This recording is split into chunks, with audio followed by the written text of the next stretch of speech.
they've not just put them all out at once. They're kind of like releasing these things like every now and then. So they haven't just like thrown out all the old stuff as it was. So yeah, I think with the store it's very easy to use. I'm hooked up on it now.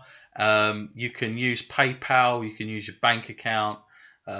So very very, or of course like an e-card or something like that if you had one.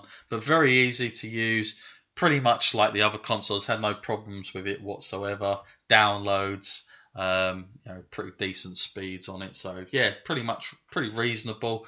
But like I said, you can pretty much get anything on there as a digital copy. But I'd always recommend buying it physically copy than the digital. Oh yeah, I've got another question. Go ahead. It's going to affect both of us in Yeah. some way. Because we're going to begin on quite a journey here. And Yeah. what about, how does the two-player aspect work? Okay, both got a screen. Yeah, I get that. But how do the devices connect? And how did you have to create a lobby in a game or something, or is it just instantaneous? This is a good question because people get confused with online play and this whole Switch business of just multi. What basically Nintendo do very good at is always wanting to have that party feel of having your friends round and literally playing two-player games, but like without all the manic of the multiplayer thing online. You can do this very simply, and they've made it a very simple way of doing it. So this is basically the facts of it. Is that if you will own your Switch, I'll have my Switch. You can have up to 8 people with a Switch, with their own Switch, and you can literally all hook them together very very fast. Of course, the game has to adopt that style. So if you're playing something like Bomberman or Mario Kart, something like that, bang, you're straight there. It hooks up very, very fast. There's not too much delay at all I've ever seen. I've not had a problem where somebody's been signed off or anything like that during the gameplay. You just have to be, literally around each other.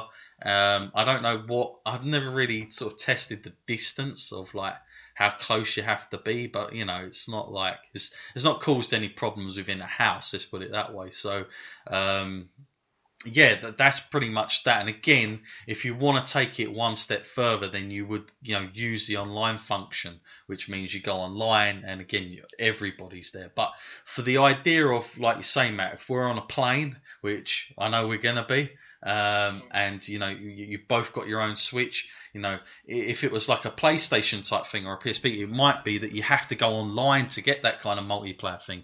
With this, you don't have to worry about that. It's just literally you don't have to have the internet to access multiplayer function, and no wires between each other. This is just literally gets hooked up between each other, the signals, and it's there. It's like it's. I mean, they say it's Bluetooth, but it's different to Bluetooth. It's like a infrared type thing. I don't know how that's done, but it's very good. The speed's always been very decent and better, in fact, than it is online. So there's less of an issue playing it that way than there is online. That's for sure. Yeah, I hope that sort of explains that to a degree. Oh no, yeah, actually makes a lot of sense, and actually quite a good way of doing it. Actually, definitely makes it more instantaneous. Yeah, I mean, I'll tell you what, I'm gonna hold back on some of your questions there, Matt, as you think about some more questions. Because I'm just gonna literally talk to everybody about the idea, and I'm sure you'll probably want to know this as well. Is that the Joy-Cons? What do they do? Because people have been like, what is so good about these Joy-Cons? Why is everybody ranting and raving? These Joy-Cons, I would say, are. I mean, if you get these singly, shows how impeccable they are. They're about 80 quid. So the Joy-Con controllers, they're really important. They're not just like a normal controller. They do really like innovative stuff. Now, I don't know if you've seen much of the commercials or stuff with this, Matt.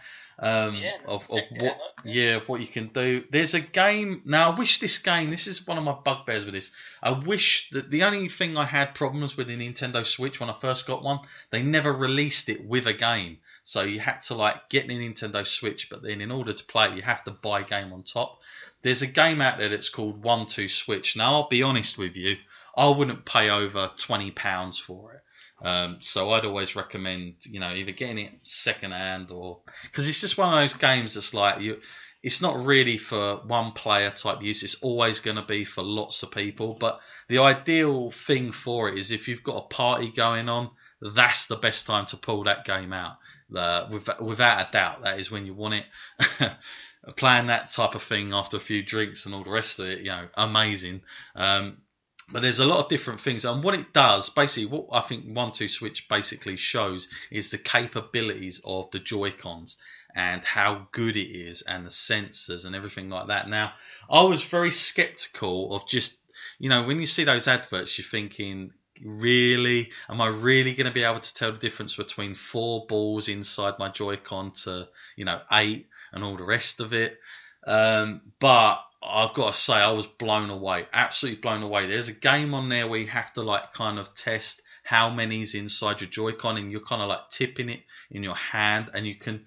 It's just done so well that it literally feels like little metal balls, all going to one side to the other. So you're just basically tipping the control left to right. You're not holding any buttons. You're just holding that Joy-Con. And the other thing I was going to say with these Joy-Cons, Matt, I don't know if you've seen this, but games like Mario Kart. Let's say, Matt, you're around mine. You haven't got your Switch with you. So here's what you can do. You can both use a Joy-Con each and play something like Mario Kart. So you take your one, I take mine. Some of the buttons are taken out because it gets, Mario Kart would be a little bit more simpler, so maybe you can't do as much, but you can still play together just with one Joy-Con each. Worth pointing that one out. Now, the right Joy-Con, you'll notice when you get it, Matt, is that it'll have like a sensor at the very bottom, and it can basically tell the distance between how close you are to it. So if you've got your mouth to it, it can basically, and I know it can easily distinguish paper, rock, scissors, easily does that, no problems whatsoever.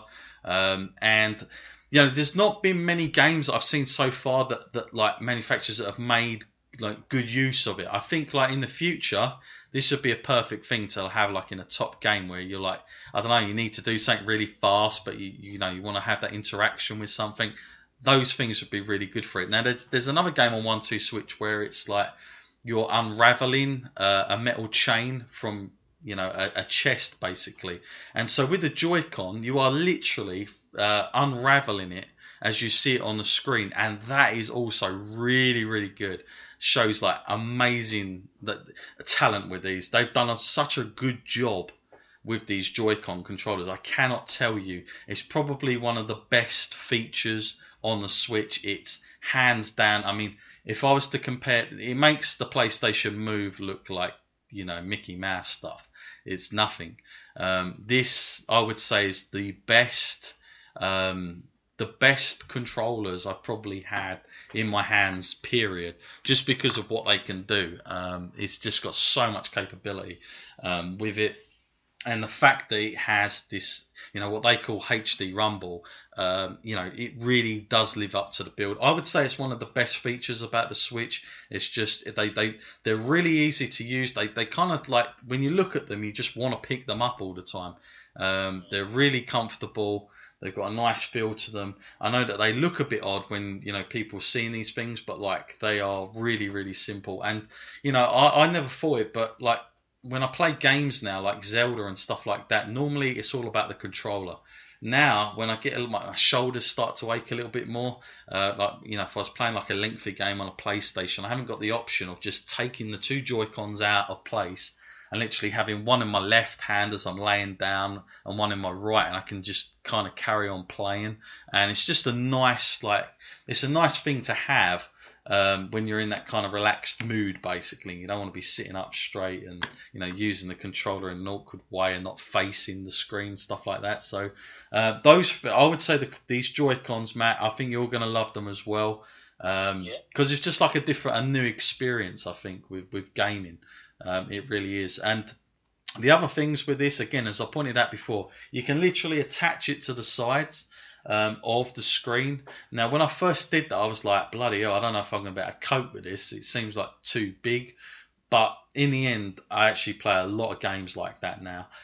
But you can, of course, have it sitting up straight in front of you. This is the the tablet itself, the screen, on portable, and you can be playing it, on basically what you'll get with your Switch. In the box is you get like a control pad. Now this pad, Matt, from behind it feels and it's shaped like a PlayStation. You'll totally notice that when you dock both the controllers in. But once the Joy-Cons are connected, it feels like a PlayStation controller. Really, really simple to use. Not hard at all. I'm just literally clicking mine in now. That's done. And that they come out and in. Again, what people really like about these things is they make this little noise when you put them in. Don't know if I can turn that up enough so you guys can hear it on the podcast, but no, I don't think it's actually on the right part. So yeah, bear with me on that one. But they're really, really simplistic, and again, for those people that do like the controller more, there is the Pro controller that is sold separately. Now, I do have a Pro controller, but I've got to say, I've not really had to use it now, and it's supposed to be better for games like your Zelda games or your Marios and stuff like that. But to be honest, I've done absolutely fine with both Joy-Cons on the pad.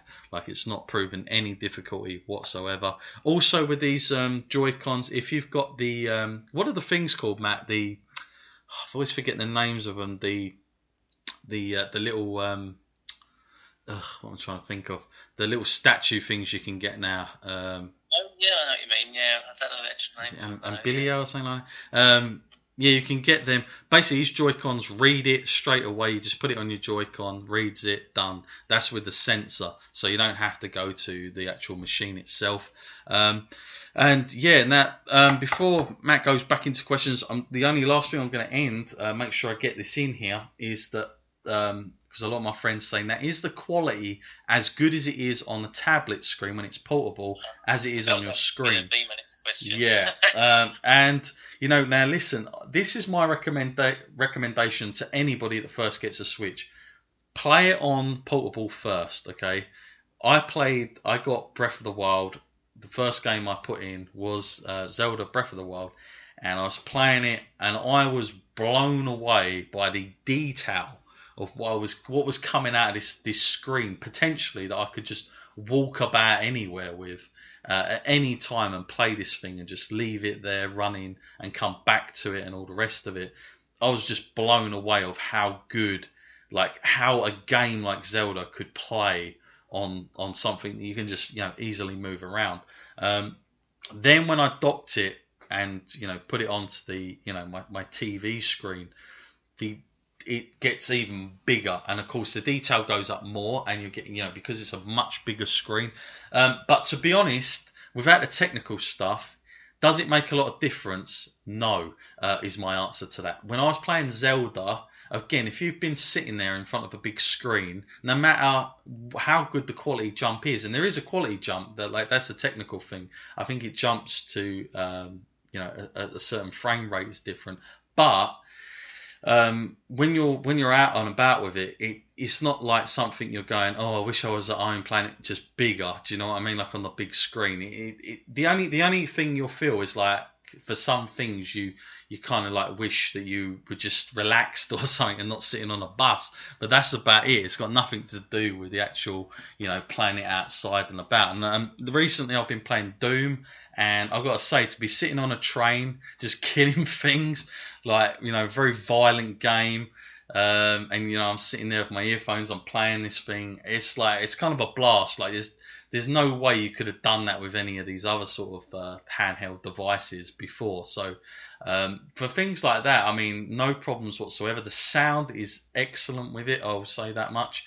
And again, you can plug any earphones into this. It's just got the normal earphone socket type thing. Pretty much the jacks, basically. You don't need, just get the little one in and that's done. So they haven't got their own sort of end wire type thing like most of these other products do, where you have to buy off them. You can literally use your own earphones, which is cool. So yeah, hope that clears that one up. Back to you, Matt. I'm going to swing it your way again. Well, you've done such a good job of answering these questions.